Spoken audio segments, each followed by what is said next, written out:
الحاجات اللي انا هقولها في الريلز ده اوعي اوعي اوعي تعمليها للراجل، ولا تعمليها مع الراجل، ولا تفكري مجرد التفكير ان انت تعمليها، عشان لو عملتيها هيسيبك، ولو ما سابكيش لو انت متجوزه هيطلقك، لو مرتبط بيكي هينفصل عنك. تعالي اسمعيني.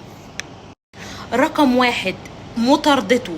بلاش بلاش بلاش اطارد الراجل اللي معايا. يعني ايه؟ بلاش شغل الرن كتير وتدوري وراه وتشوفي عامل لمين فولو على الفيسبوك وتحسسيه ان هو محور حياتك وان انت مركزه. خليكي ذكيه، خليكي مركزه من غير ما تحسسيه. الست العاقله هي المركزه من غير ما يحس جوزها انها مركزه. اللي بتبين دي وبتقعد تطارده وهتموت ومبينه غيرتها. ايه ده؟ الموبايل بيرن، مين بيرن عليك؟ انت ضايف مين على الفيسبوك؟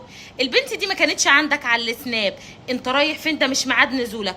اللي بتعمل الاجواء دي صدقيني صدقيني الاسلوب ده ما ينفعش مع الرجاله، هتفشل. ما تفتكريش ان انت كده جامده وعارفه الدنيا فيها ايه.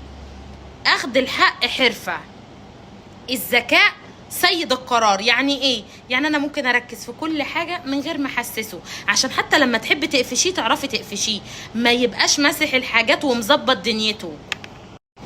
التوسل اليه. والنبي خلاص، والنبي ما تسيبني، عشان خاطري ما تبعدش عني، عشان خاطري والنبي اوعى تبعد عني، انا اموت من غيرك والله. اخر مره ابوس ايدك. في ايه؟ هو نبي منزل؟ ما يغور في داهيه. انت تحرقي، ما يغور في 60,000 داهيه. بتذلي نفسك ليه؟ ما يغور في داهيه، ده انا هجيب لحسن منك. انت مين؟ اوعي اوعي ثم اوعي ثم اوعي تعملي لي انفولو، انا ما تتابعنيش، واخده بالك؟ لو انت بتتوسلي للراجل ايا كان الموضوع ايه، ما تقوليلهوش ما تسيبنيش، انا بحبك ما تبعدش عني، ابوس ايدك. هو مين ده؟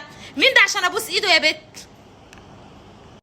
التفاوض والكلام الكتير علشان تكسبيه، اقعد اتحايل واتمايل في الموضوع عشان هو ما يمشيش ويسيبني. يا ايمان ما يمشي يا بت، ده يبقى ربنا اشترانا لو مشي. التساؤل عن مشاعره تجاهك. انت بطلت تحبني؟ هو انت بطلت تغير عليا؟ عشان خاطري قول لي، انا قلقانه، انا حاسه ان في واحده في حياتك. ما يغور في داهيه. انت تسالي مين على انه بيحبك ولا لا؟ انا الناس تحبني من غير ما اساله، انت تجري كده ورايا من غير ما اسالك بتحبني ولا لا؟ ده انت لو ما جيتش فيه احسن منك. انت عبيطه ولا ايه؟ هو في ايه يا جماعه؟ البكا عليه، البكا عليه. احنا ما بنبكيش غير على اتنين، بابا وماما لما يموتوا. ما بنبكيش بعد كده على اي حد. الباب يفوت جمال، انا قلتها لك، الباب مش يفوت جمل جمال. بتعيطي على مين يا بت؟ بتعيطي على مين يا حزينه؟ اوعي يحس ان انت بتعيطي عليه. اياكي تطبلي له وتقعدي تكذبي قدام الناس عشان تخطي حاجه عليه. والله هو خني بس عشان خاطر معرفش، هو ما اتصلش علشان هو ماسك سياسه الدوله. لمي نفسك. شيار